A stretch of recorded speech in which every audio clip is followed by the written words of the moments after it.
I have really no idea how I came across this book. It's a really big book, right?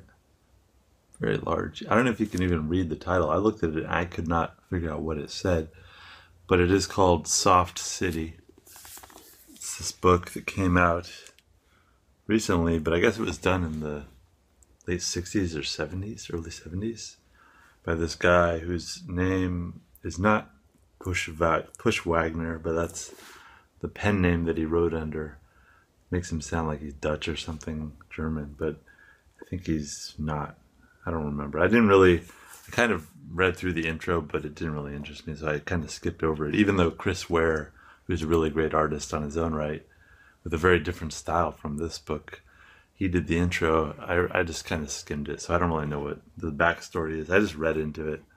It's a book that is kind of like a children's book in how it is structured, and the artwork is very detailed. Well, I don't know if I want to call it detailed. It's very recursive, and yeah, you can definitely have a lot of detail, but the way that he draws is very simple in some sense. I mean, look at how he draws a character's face, for example. It's very simple. It's just that he does a lot of them in every panel. So this is a very unique drawing style.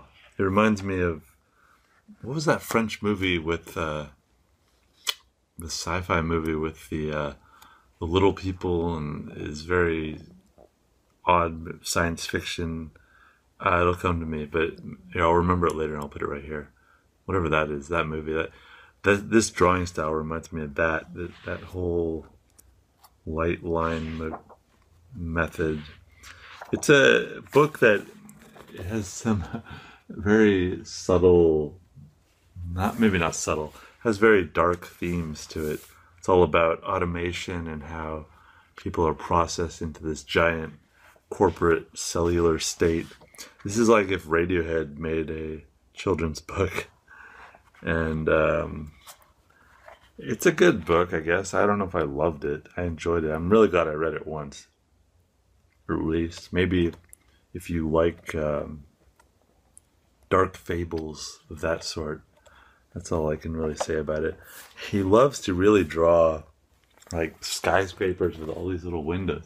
And all he's drawing is just these little squares, but I'm guessing he used like a ruler and then he went over the ruler freehand to draw these, because they line up, but I don't think he'd do this freehand to get the perspective right. That's my guess about his method. And I guess this book was lost for years, and it was like rumored, and people like Pete Townsend had read it, but it wasn't published until just a few years ago. So now it's available. If you're interested in design, dark themes, or just a unique way of telling a story with very minimal text, like each page just has a simple line usually, like standing up, we are secure, you have to be secure, soft ink. It's basically everyone in the world is part of this. Everybody in Soft City is basically yuppified in this world where everybody just works for the corporation, and they're very insulated from the outside world, or kind of like 1984, they're aware of it, but it's so cut off from their own existence. And I think it's a lot of people in the West or in cities in the modern world are like that. And who knows, maybe it'll all come crashing down, but for the most part, it's very easy to just live in Soft City. The title, Soft City, maybe that refers to how everything is kind of just soft and easy, but there are hints that there's unrest, there's rebellion. Yeah, this is a very 1984-ish book. 1984 with the consumer ethic that I think that was really starting to manifest in maybe as early as the 50s or right after World War II, but definitely it's alive and well nowadays. So Soft City, pretty interesting book.